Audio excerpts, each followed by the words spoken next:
Hello and welcome বন্ধুরা, তোমরা দেখছো আমার ইউটিউব চ্যানেল বেঙ্গলি রিডার। আমি কিন্তু নিয়ে এসেছি 3rd জুনের কিন্তু লেটেস্ট কারেন্ট অ্যাফেয়ার্স। হ্যাঁ বন্ধুরা, আজকে লেটেস্ট কারেন্ট অ্যাফেয়ার্স কী কী আছে সেগুলো কিন্তু দেখে নেব, এবং অবশ্যই কিন্তু বলবো সমস্ত রকম চাকরির পরীক্ষার জন্য কিন্তু এই কারেন্ট অ্যাফেয়ার্সগুলো কিন্তু প্রযোজ্য। সেটা তুমি বিসিএস দিতে পারো, ইউপিএসসি দিতে পারো, ডাব্লিউবি হেলথের থেকে শুরু করে ডাব্লিউবি পুলিশ, সমস্ত চাকরির পরীক্ষার জন্য কিন্তু প্রযোজ্য। তাই জন্য কিন্তু যারা যারা নতুন দেখছো চ্যানেলটা অবশ্যই কিন্তু সাবস্ক্রাইব করো। ওকে বন্ধুরা, আচ্ছা দেখো, প্রথমেই যেটা চলে যাব সেটা হচ্ছে ওয়ার্ল্ড বাইসাইকেল ডে। আজকে কিন্তু world bicycle day 3rd June, কিন্তু সেটা হচ্ছে আন্তর্জাতিক বিশ্ব সাইকেল দিবস হিসাবে কিন্তু ঘোষণা করা হয়েছে। সেটা কিন্তু জাতিসংঘের সাধারণ পরিষদ থেকে কিন্তু ঘোষণা করা হয়েছিল। কেন করা ছিল? কারণ সাইকেল যেহেতু জানো এটা হচ্ছে একদম পরিবেশ বান্ধব জিনিস, এখানে কিন্তু দূষণ ছড়ায় না, ঠিক আছে? সেই জন্যই এটাকে কিন্তু খুব ভালোভাবে গণ্য করা হয়, সব থেকে ভালো পরিবেশ বান্ধব পরিবহন হিসাবে কিন্তু উদযাপিত করা হয়। তাই জন্য বলছি বন্ধুরা, অবশ্যই কিন্তু মনে রাখবে 3rd জুন।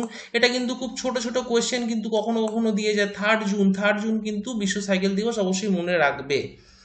আচ্ছা, এবার যেটা চলে যাবো সেটা একদম ইন্টারন্যাশনাল একটা ম্যাটার্স এসে, সেটা হচ্ছে মালি। মালি নিশ্চয়ই জানো, মালি হচ্ছে আফ্রিকান কান্ট্রি, নিশ্চয়ই জানো। মালি নতুন অন্তর্বর্তী রাষ্ট্রপতি কে হলেন? ওকে, সেটা কটা অপশন আছে? 4টে। দেখো, বান এতো আছেন, মোখতার ওয়াইন আছেন, ইব্রাহিম বাবুবাকার কেইতা আছে, আসিমি গোয়েতা। ঠিক আছে বন্ধুরা, অ্যান্সার হবে কিন্তু আসিমি গোয়েতা। ওকে, আসিমি গোয়েতা ব্যাপারটা তোমাদের একটু প্রেক্ষাপটটা ছোট্ট করে জাস্ট বলে নিই। সেটা হচ্ছে আসিমি গোয়েতা কিন্তু সম্প্রতি হয়েছেন, এর আগে কিন্তু ছিলেন বান এদো। ঠিক আছে, বান এদো ছিলেন, এবং প্রধানমন্ত্রী কিন্তু ছিলেন মোখতার ওয়াইন। কিন্তু ঘটনা যেটা হচ্ছে, এনাদের দুজনকেই কিন্তু অ্যারেস্ট করে নেওয়া হয়েছে, অ্যারেস্ট করে কিন্তু রেখে দিয়েছেন। এবং যেটা বলা হচ্ছে, যেটা অভিযোগ করা হচ্ছে, যে জানোই যে ওয়েস্টার্ন আফ্রিকান যে কান্ট্রিগুলোতে কিন্তু সবসময় সিভিল ওয়ার একটা কিন্তু চলতেই থাকে, একটা ঝামেলা চলতেই থাকে, যার ফলে কিন্তু একটা অভিযোগ করছেন যে এনারা নাকি সুশাসন নাকি প্রতিষ্ঠা করতে পারেননি। এবং অবশ্যই কিন্তু বলবো, আফ্রিকান কান্ট্রির ওপর কিন্তু অনেক কিন্তু বিভিন্ন কিন্তু কারেন্ট অ্যাফেয়ার্সের কোশ্চেন আসে, বিশেষ করে বিসিএস ইউপিএসসির মতো পরীক্ষা, ব্যাংকের পরীক্ষাগুলো কিন্তু আসে। সম্প্রতি কিন্তু যেন সুদানের ডারফুরে কিন্তু সম্প্রতি একটা ম্যাসাকার ঘটে গেছে, একটা জেনোসাইড ঘটেছে, সেটা নিয়েও কিন্তু অবশ্যই ভিডিও আসবে সমানে, পুরো ডিটেলসে কিন্তু আমার চ্যানেলে ভিডিও আসবে, তাই জন্য কিন্তু দেখতে থাকো। ওকে, আচ্ছা, মালির রাজধানী কি? মালির রাজধানী হচ্ছে বামাকো। ঠিক আছে, এটা কিন্তু মনে থাকে। মালির প্রচলিত মুদ্রা কি? সেটা ওয়েস্টার্ন আফ্রিকা সিএফএ ফ্রাঙ্ক। ঠিক আছে, এই দুটো কিন্তু অবশ্যই মনে রাখবে। আচ্ছা, কোন রাজ্য সরকার 5 লক্ষ টাকা পর্যন্ত ফিক্সড ডিপোজিট চালু করলো করোনায় যারা মৃত মাতা পিতার সন্তানদের জন্য? ঠিক আছে, যাদের বাবা মা মারা গেছে করোনায়। আছে এখানে কিন্তু একটা কথা আছে, দেখো বন্ধুরা, 4টে কিন্তু অপশান আছে। ওকে, কিন্তু 4টে অপশানের মধ্যে কিন্তু আমি ইচ্ছা করে কিন্তু মেন দুটো অপশান দিয়েছি। দেখো, অবশ্যই এটার অ্যান্সার হবে অবশ্যই তামিলনাড়ু। কিন্তু একটা কথা কি জানো, এটা কিন্তু বলে দিচ্ছি, এখানে মধ্যপ্রদেশও কিন্তু জড়িত। কেন? মধ্যপ্রদেশও কিন্তু এরকম একটা স্কিম এনেছে, যাদের বাবা মা মারা গেছেন, যে অরফ্যান চাইল্ড আছে, তাদের জন্য কিন্তু মাসিক 5,000 টাকা করে কিন্তু পেনশন চালু করেছে। ঠিক আছে বন্ধুরা, এটা কিন্তু অবশ্যই মনে রাখবে। আমার আগের ভিডিওটা দেখে নিতে পারো কারেন্ট অ্যাফেয়ার্সে, সেখানে কিন্তু ব্যাখ্যা করা আছে। ঠিক আছে, মধ্যপ্রদেশও কিন্তু এরকম স্কিম এনেছে, তাই জন্যই কিন্তু বললাম। ঠিক আছে, দেখো অপশানগুলো থেকেও কিন্তু কোশ্চেন আসে। ঠিক আছে, তাহলে মধ্যপ্রদেশ তামিলনাড়ুর মধ্যে এটা হবে কিন্তু তামিলনাড়ু। ওকে, আচ্ছা, তামিলনাড়ুতে কি কতগুলো জিনিস জেনে নিত। মুখ্যমন্ত্রীকে এম.কে. স্টালিন, এটা কিন্তু অবশ্যই জানো তোমরা। তামিলনাড়ুর গভর্নরকে বানোয়ারিলাল পুরোহিত। ওকে, আচ্ছা, মেন টেম্পল কি কি আছে? যে প্রধান দ্রষ্টব্য স্থান সেটা মীনাক্ষী টেম্পল, নটরাজ টেম্পল। ঠিক আছে, এই দুটো পয়েন্ট কিন্তু অবশ্যই মনে রাখবে, কারণ কখনো যদি দিয়ে দেয় যে নটরাজ টেম্পল কোথাকার, মীনাক্ষী টেম্পল কোথাকার, ঠিক আছে, তামিলনাড়ুর, এটা কিন্তু অবশ্যই মনে রাখবে। আর এই দুটো পয়েন্ট তো খুবই ভাইটাল, কারণ লেটেস্ট চাকরি পরীক্ষাগুলোতে কিন্তু টুকটাক দিয়ে দেয়।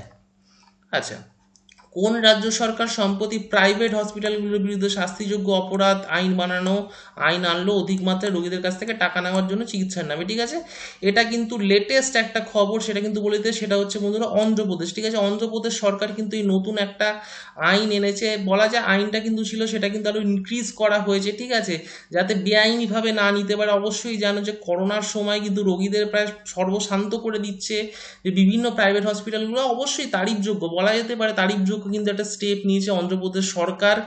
আচ্ছা, অন্ধ্রপ্রদেশ থেকে যদি দেখতাম, মুখ্যমন্ত্রীকে ওয়াইএস জগমোহন রেড্ডি, অবশ্য গভর্নরকে বিশ্বভূষণ হরিচরণ। ঠিক আছে, বিশ্বভূষণ হরিচরণ কিন্তু গভর্নর, এবং অন্ধ্রপ্রদেশের মুখ্যমন্ত্রীকে ওয়াইএস জগমোহন রেড্ডি। ওকে, ওয়াইএস জগমোহন রেড্ডি কিন্তু হচ্ছে এখানকার মুখ্যমন্ত্রী। আচ্ছা, এখানকার বিখ্যাত যে কিছু টেম্পল আছে, সেটা কি? শ্রী মল্লিকার্জুন টেম্পল আর হচ্ছে বীরভদ্র টেম্পল। ঠিক আছে বন্ধুরা, এই দুটো কিন্তু মেন অবশ্যই মনে রাখবে। ঠিক আছে, দ্রষ্টব্য স্থান হিসাবে কিন্তু অবশ্যই মনে রাখবে।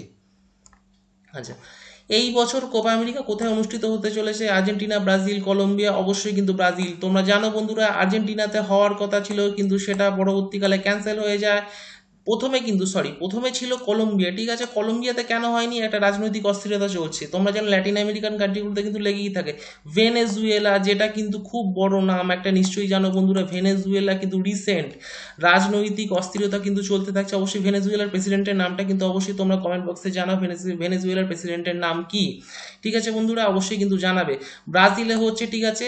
আচ্ছা, এই দুটো প্রশ্নের উত্তর কিন্তু অবশ্যই কমেন্ট করে জানাও। আগের বার কোপা আমেরিকা কারা জিতেছিল আর আগের বারের কোপা আমেরিকা কোন দেশে অনুষ্ঠিত হয়েছিল, ঠিক আছে। তাহলে ভেনেজুয়েলার প্রেসিডেন্টের নাম কি, আগেরবারের কোপা আমেরিকা কে জিতেছিল আর আগেরবারের কোপা আমেরিকা কোন দেশে অনুষ্ঠিত হয়েছিল, এই দুটো কিন্তু অবশ্যই জানাও। আচ্ছা, কোন রাজ্য সরকার সম্প্রতি ডিজাস্টার ম্যানেজমেন্ট অ্যাক্ট স্কুল সিলেবাসে অন্তর্ভুক্ত করেছে? অবশ্যই উড়িষ্যা, ঠিক আছে বন্ধুরা, অবশ্যই উড়িষ্যা। কিন্তু উড়িষ্যার যে ব্যাপারটা হচ্ছে কেন করলে, দেখো একের পর এক সাইক্লোন কিন্তু উড়িষ্যাতে কিন্তু আসতে পড়েছে, মানে সেই 99 থেকে 2011 পর্যন্ত দেখলে কিন্তু একের পর এক সাইক্লোন কিন্তু উড়িষ্যাতে আসতে পড়ছে, ঠিক আছে বন্ধুরা। সেই জায়গাটা থেকে কিন্তু বলতে গেলে মানুষকে অ্যাওয়ারনেস আনার জন্য কিন্তু বলতে গেলে একটা দারুণ পদক্ষেপ কিন্তু নিয়েছে, এটা কিন্তু অবশ্য বলা যেতেই পারে, ঠিক আছে বন্ধুরা। যদি আমরা স্ট্যাটিস্টিক্স দেখি তাহলে কিন্তু প্রায় বলতে গেলে মানে 121 বছরের মধ্যে 389 খানা কিন্তু প্রায় ঝড় কিন্তু আসলে পড়েছে, ঠিক আছে। এর অবশ্যই কিন্তু ভয়াবহ ব্যাপার। এরপরে কিন্তু আছে কিন্তু অন্ধ্রপ্রদেশ, তারপরে কিন্তু আছে আমাদের পশ্চিমবঙ্গ, ঠিক আছে। আচ্ছা, উড়িষ্যার গভর্নরের নাম কি? প্রধানমন্ত্রী না, এই সরি, মুখ্যমন্ত্রী না, মুখ্যমন্ত্রীর নাম না, গভর্নরের নাম কি? এটা কিন্তু অবশ্যই তোমরা জানাবে, ঠিক আছে, অবশ্যই কিন্তু কমেন্ট করে জানাও। আচ্ছা, জাতীয় মানবাধিকার কমিশনের নতুন চেয়ারম্যান হিসাবে কে দায়িত্ব গ্রহণ করলেন? তোমরা নিশ্চয়ই দেখেছো এতক্ষণ, আমি কমেন্ট যেটা আমার থাম্বনেলে নিশ্চয়ই দেখেছো।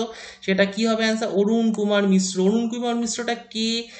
অবশ্যই এই ব্যাপারটা নিয়ে একটু আমরা অবশ্যই ডিটেলসে জানো, তার আগে কিন্তু জেনে নি। দেখো, একে সিকরি আর ইন্দু মালহোত্রা কে ছিলেন? তিনি কিন্তু ছিলেন সুপ্রিম কোর্টের জাজ, আর একে সিকরি কিন্তু তিনি দিল্লি হাইকোর্টের জাজ ছিলেন, ঠিক আছে। আচ্ছা, একটু দেখে নিই। দেখো, 2021 সালের 2রা জুন কিন্তু সুপ্রিম কোর্টের প্রাক্তন বিচারক অরুণ কুমার মিশ্র কিন্তু জাতীয় মানবাধিকার কমিশনের চেয়ারম্যান হিসাবে দায়িত্ব গ্রহণ করেছে। লেটেস্ট, একদম কিন্তু লেটেস্ট, ঠিক আছে। নাম কি? অরুণ কুমার মিশ্র। কবে দায়িত্ব গ্রহণ করেছেন? 2রা জুন, অবশ্যই মাথায় রাখবে। অরুণ কুমার মিশ্র কিন্তু কি ছিলেন? 2014 সালে সুপ্রিম কোর্টের বিচারক হিসাবে দায়িত্ব গ্রহণ করেছিলেন। 2020 সালে সেপ্টেম্বরে শীর্ষ আদালত থেকে রিটায়ারমেন্ট নিয়েছিলেন, ঠিক আছে। আচ্ছা, তিনি অবশ্যই কিন্তু দেখতে পাচ্ছ বন্ধুরা যে রাষ্ট্রপতি রামনাথ কোবিন্দ, লোকসভা স্পিকার ওম বিড়লা এদের নেতৃত্বে কিন্তু সমন্বয় একটা বাছাই প্যানেলের সুপারিশে কিন্তু এনএইচআরসির চেয়ারম্যান কিন্তু নিয়োগ করা হয়েছিল তাকে, ঠিক আছে। তিনি কিন্তু এনএইচআরসির কিন্তু চেয়ারম্যানও ছিলেন, ওকে।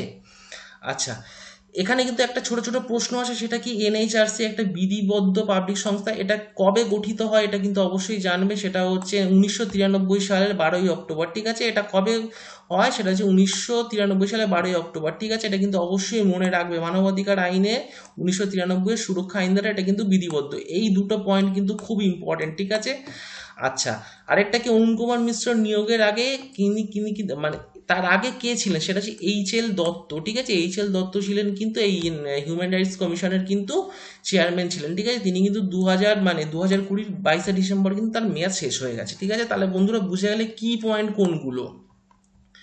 আচ্ছা, সম্প্রতি কোন দেশে নতুন ভ্যারিয়েন্ট ধরা পড়েছে? একদম নতুন, ঠিক আছে। সেটা হচ্ছে ভিয়েতনাম, একদম নতুন কিন্তু, ঠিক আছে। সম্প্রতি একদম নতুন কিন্তু ধরা পড়েছে ভিয়েতনামের। ব্যাপারটা দেখে নিই। 2021 সালের 29শে মেতে কিন্তু এটা জানা গেছে, ভিয়েতনাম কর্তৃপক্ষ জানিয়েছে। আর এটা সব থেকে ভয়াবহ জিনিস কি? সেটা হচ্ছে ভারত, জানো আমাদের ইন্ডিয়ান যে স্ট্রেনটা আছে, ভারতীয় স্ট্রেন আর যুক্তরাজ্যের যে প্রথম যে মিউটেশনগুলো আছে, সেই দুটো কিন্তু পুরো কিন্তু মিলিত হয়ে কিন্তু নতুনভাবে এটা তৈরি করেছে, ঠিক আছে। দুটো স্ট্রেন কিন্তু মিক্স করে গেছে, ঠিক আছে বন্ধুরা। সেটা নিয়ে কিন্তু নতুন একটা স্ট্রেন তৈরি হচ্ছে, যেটা কিন্তু অবশ্যই ভয়াবহ ব্যাপার। এবার যেটা বলছি, এটা কিন্তু খুব দ্রুত বায়ুতে ছড়িয়ে পড়ছে, ঠিক আছে বন্ধুরা। এটা কিন্তু একদম লেটেস্ট কি বলে, ভিয়েতনামে কিন্তু ছড়িয়ে পড়েছে 2021 সালে 29শে মে কিন্তু তারা জানিয়েছে, ওকে।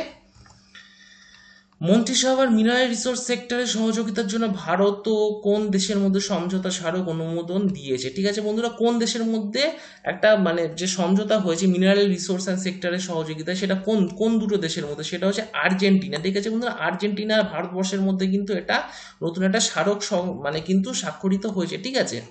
দেখো 2021 সালের 2রা জুন প্রধানমন্ত্রী মোদীর নেতৃত্বে কিন্তু কেন্দ্রীয় মন্ত্রিসভার সমঝোতা স্মারক কিন্তু যে মহুটা ছিল সেটা অনুমোদন করে, যেটা কিন্তু কেন্দ্রীয় খনি মন্ত্রক আর আর্জেন্টিনা যে প্রজাতন্ত্রের যে আছে উৎপাদন উন্নয়ন মন্ত্রকের মধ্যে কিন্তু এটা স্বাক্ষরিত হয়েছে। ঠিক আছে, তোমাদের জন্য যে প্রশ্নটা থাকবে সেটা আর্জেন্টিনার প্রধানমন্ত্রীর নাম কি, কিন্তু অবশ্যই কিন্তু কমেন্ট বক্সে কমেন্ট করে জানাও। ঠিক আছে বন্ধুরা।